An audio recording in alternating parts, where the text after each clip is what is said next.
Welcome to Healing Heart Journey. My name is Comfort Olanire Adedugbe, and today we shall be discussing about trauma, causes of trauma, trauma management, and tips on recovery. Firstly, I want us to understand what trauma is. And my own definition, I say, is an overwhelming reaction born out of past experience, an emotional response to a terrible event like rape, death of loved ones, natural disaster, accidents, and so on and so forth. And it can also be a cause as a result of distressing or disturbing experience. When you experience uh, an event that are unpleasant or that is unpleasant, it can form trauma. So, what can cause trauma? Trauma can we can have trauma through three major ways. Number one is what we encounter. Number two is what we witness and what we think.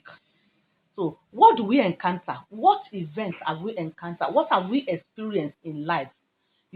Every one of us from birth to wherever, have an encounter, an experience, an event that has caused us pain, that has brought pain, whether physical pain or emotional pain to our lives as individuals.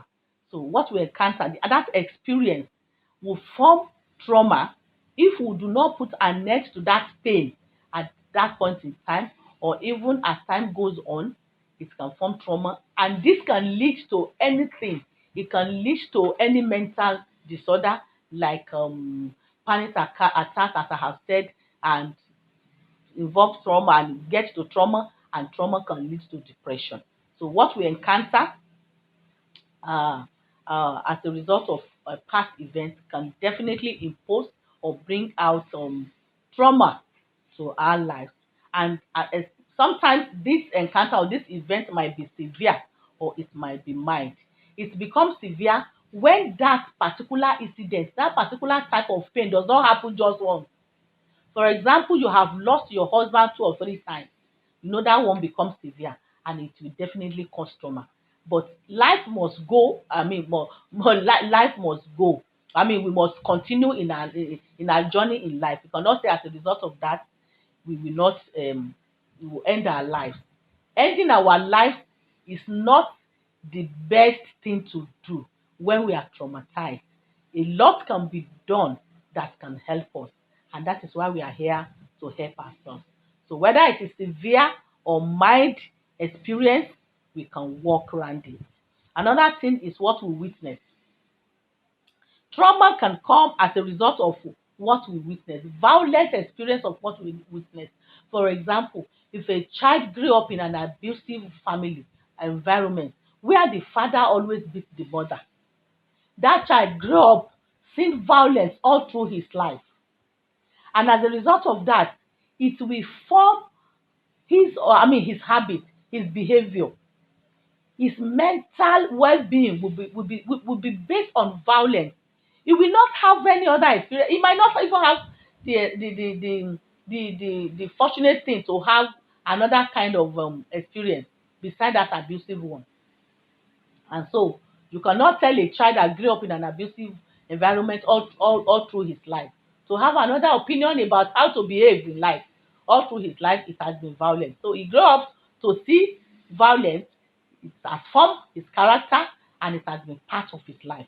So when you witness it, I'm going to cite an example of what happened to me in the 90s. I can't remember precisely the year.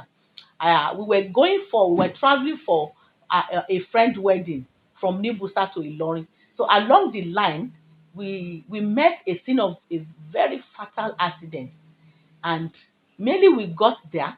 I don't know what happened. They said the man fell from a truck and as he landed with the head cutting off from the body.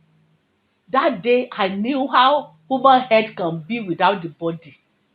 And so as a result of what I witnessed, I was almost destroying that wedding because I didn't even have the understanding of what mental health is all about then.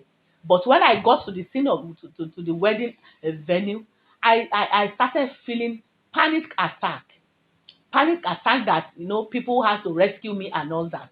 Because each time I remember the scene, how the head looked like without the body, it traumatized me, and it took a long time for me to be able to come out of that particular trauma. So what you witness at times can form trauma for you.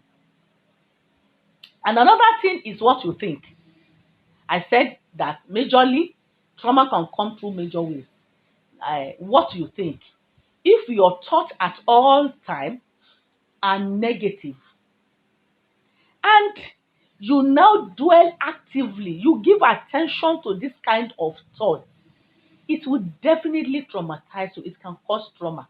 If, for example, everything you have been thinking of failure, you have seen yourself as failure, and all your life you have been thinking that, oh, I'm a failure. I don't think I can do anything. And you continue in this particular, thought for a long time, it will definitely affect you. You find out that you begin to go down, you are discouraged, your spirit will go down, and you feel worthless sometimes and all that, and it will lead to depression if care is not taken. So these three major causes are very, very, very, very important that we look at it, you know, so that we'll be able to prevent trauma in our journey in life. I'm going to recap your encounter, what you witnessed, and what you think about.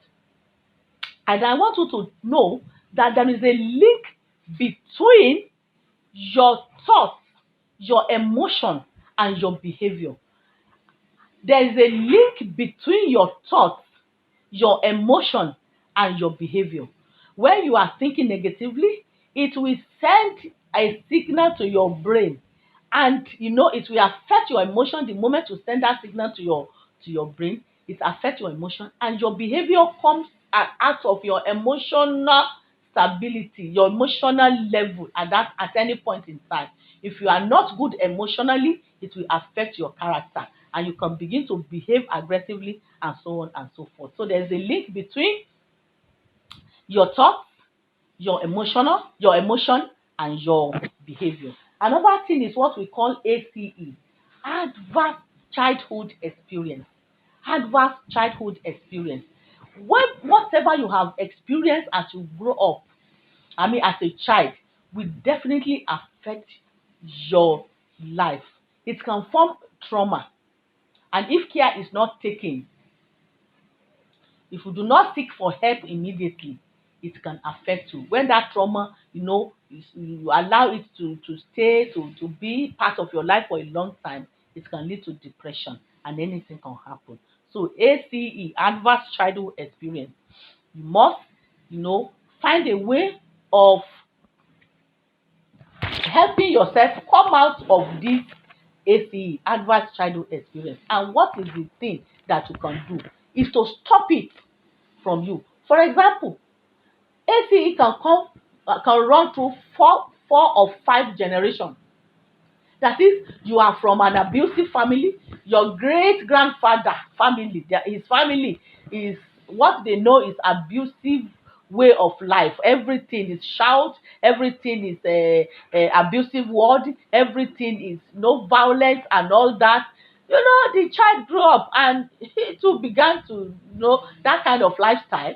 And if care is not taken, if there is no intervention, it will pass it to the third generation. The third generation, if there is no intervention, will pass to the fourth generation. But I'm telling you now, for you to overcome trauma, you can stop whatever is coming from that generation, and you can say, from me it ends, from my own family it ends.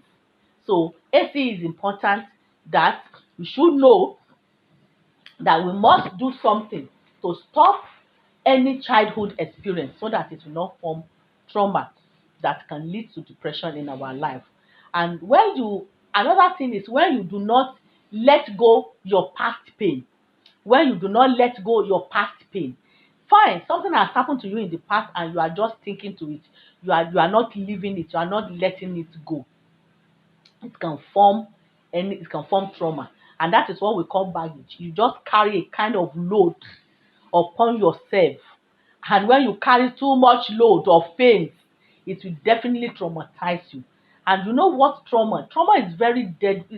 Is very deadly because that's the major cause of depression, and depression is the major cause of suicide. You know, and that is why we need to stop it and do something about trauma. How then do we manage trauma? No, how then do we manage trauma? You must have control over your thoughts. You know, you will see how important thought is to our life. If you have good thoughts, if your thoughts are positive, your level of productivity will be high. Your success in life will be high. Your achievement in life will be high. So, and that is why, if you remember, I said there is a link between your thought, your emotion, and your behavior. And so it has to do with your achievement and your success too. So you must be able to control your thoughts. And how do you do that? I told us in the last video, learn to shift your mind. Shift your mind from negative thoughts to positive thoughts. Another thing is that you can think about that situation, especially the hardest part of the pain. Fine, you have been raped, and probably your hardest part is the way people react to it. That is how people stigmatize you, and you are afraid because of so many people that have heard about it.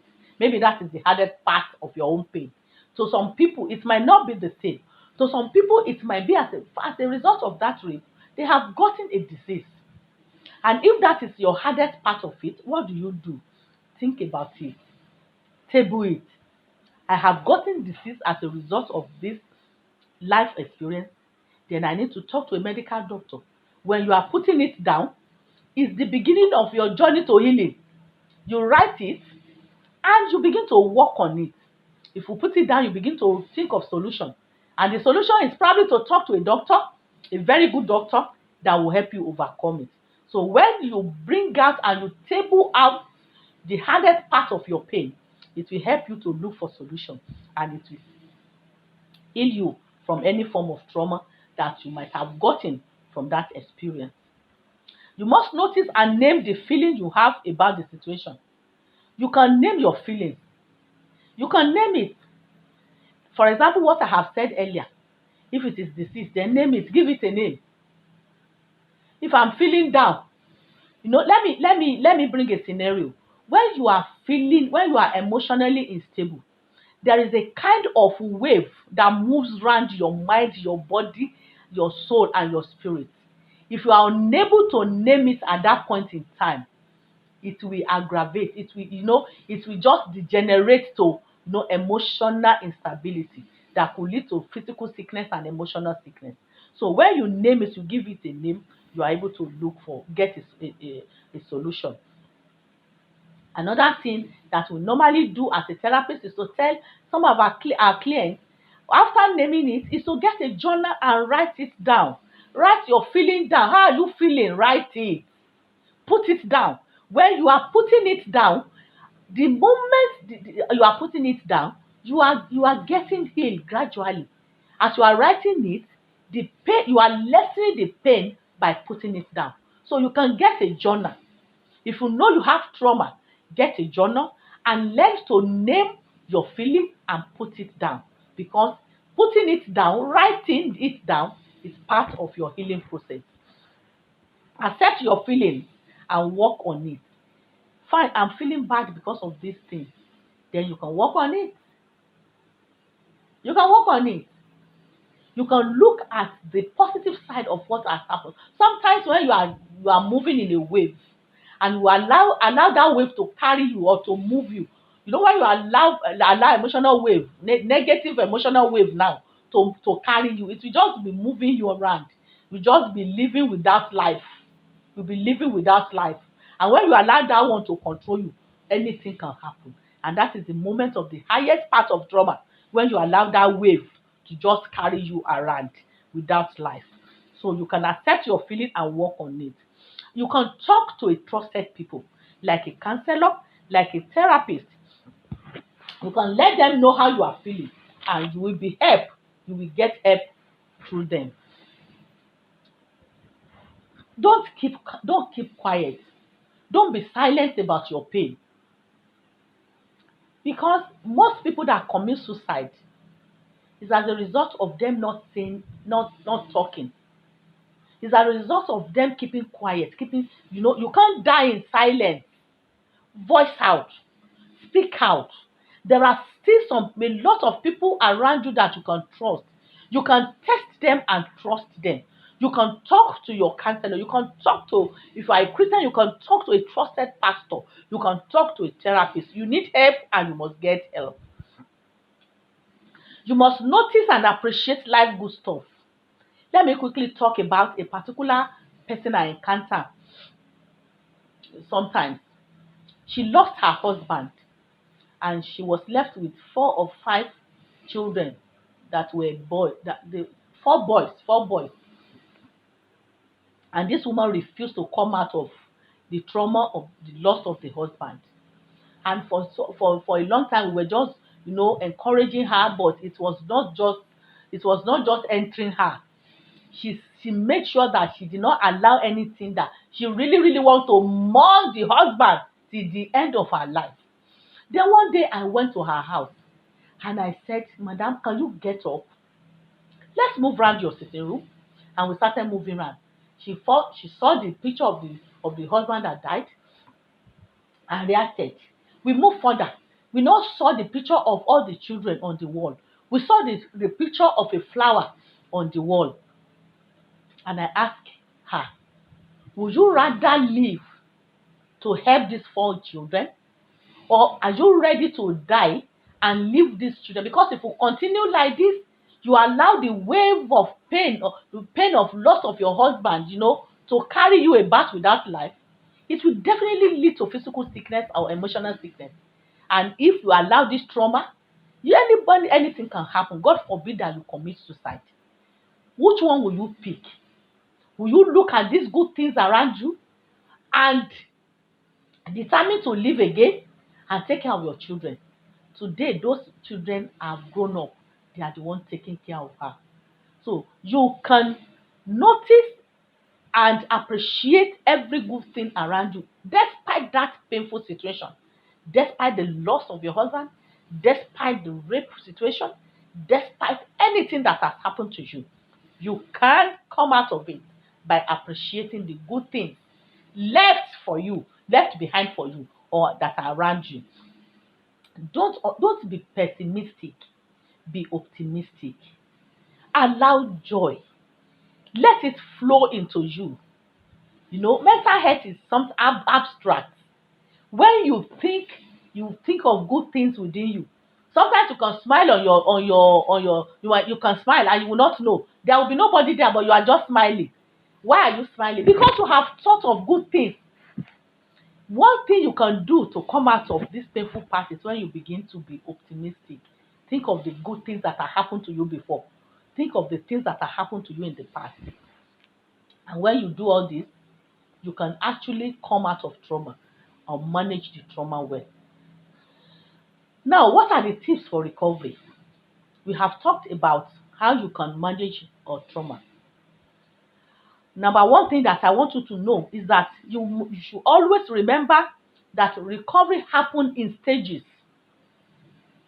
It's not something that will happen suddenly. It's not something that will happen, just once like that. No, it happens in stages. It can take a longer time, it can take a shorter time. But when it is in your consciousness that, okay, I want to come out of this trauma and I want to go through it, I am determined to go through whatever thing it will take me to come out of trauma, then you should know that it comes in stages and it happens in stages.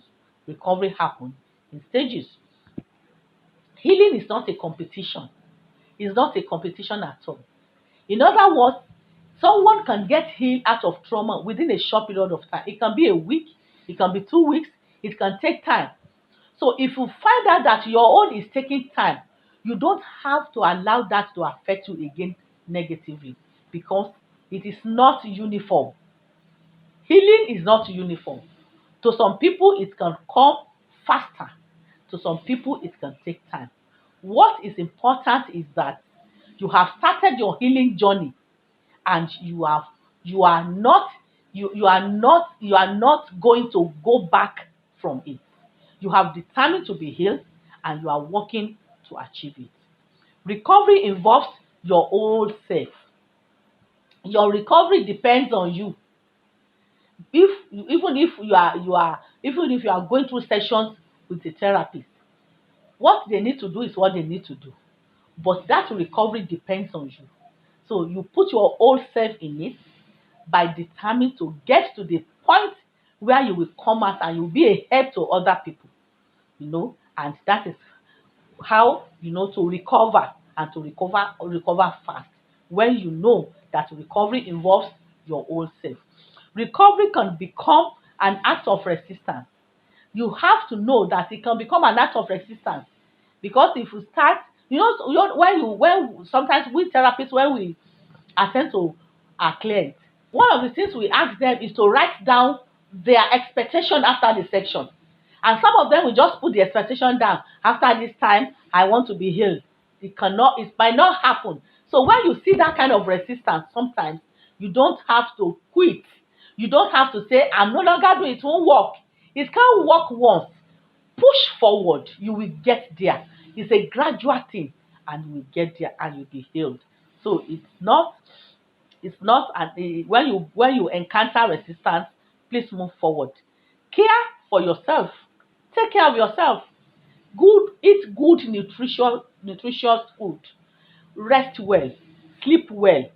Sometimes when you are traumatized, you encounter what we call insomnia. Work on yourself to make sure that you sleep. At this time, you can listen to music. At this time, you can do anything like exercise, anything like that will make you happy. Sometimes my own medication for sleep is to listen to music. And everybody, my husband knows that if I really want to sleep, I listen to music. I'm a Christian, so I listen to worship songs. And before I know it, I will sleep on that music. And my spirit is still flowing with that spirit, even while I'm asleep. So you can do anything that can heal you know, when you are traumatized. You can take care of yourself and make sure that you eat well, and associate with people that will make you happy. Associate with people that will help you out of trauma, not people that will add to your trauma, not people that will remind you of the pains that you have gone through or that you are going through, or that say negative things about what happened to you. A lot of people have forgotten that pain is part of life. We have bitter leaf, we have sugar cane. Is it not God that created both? In other words, for any life to be balanced, there should be pains and there should be sugary things. Sugary experience and bitter leaf experience. Let me conclude by telling you that you can decide to be happy. Your happiness depends on you. No one can make you happy. Even if they are tickling you, even if they are giving you money, they are doing things to make you happy. If you have not decided to be happy, that happiness will not come from inside. You will just laugh with your mouth, and it will not it will not even get to your esophagus, let alone enter your emotions. So you can decide to be happy and make yourself happy. Please always know that you deserve to be happy, and don't allow life situation to push you down. Don't allow people to push you down. Let me make us laugh as I close for the day. If you are fat, I've heard before when somebody will say the body shame her. If they are body shaming you, if they are telling you you are fat. Those days when I was growing up, I have a very big cheek, and when people see me, they have a name they call me in my language, and each time I feel bad. But I grew up to love my cheek. If you don't like it, it's your problem. My cheek is big, it's God given. It's God given, and so there's nothing I can do about it, and there's nothing anybody can do about it. So if you body shame me that I am fat, I will tell you my own. I'm a Christian, so I will tell them the Bible tells me occupy till I come. So my big body, I am using it to occupy till my Jesus comes back. And if they tell you you are narrow, you are slim, tell them narrow is the way. You can only get to heaven, walking through the narrow way. So don't let anybody pull you down. Don't let any situation pull you down. You can walk around it. Make sure that you manage that trauma. You can eradicate it completely. You can remove it from your life and you'll be happy. Be grateful to what God has given you. Be grateful to people around you. Be grateful to yourself. Be grateful to your stature. Be grateful to everything God has given you, and you will overcome trauma. Thank you. God bless you.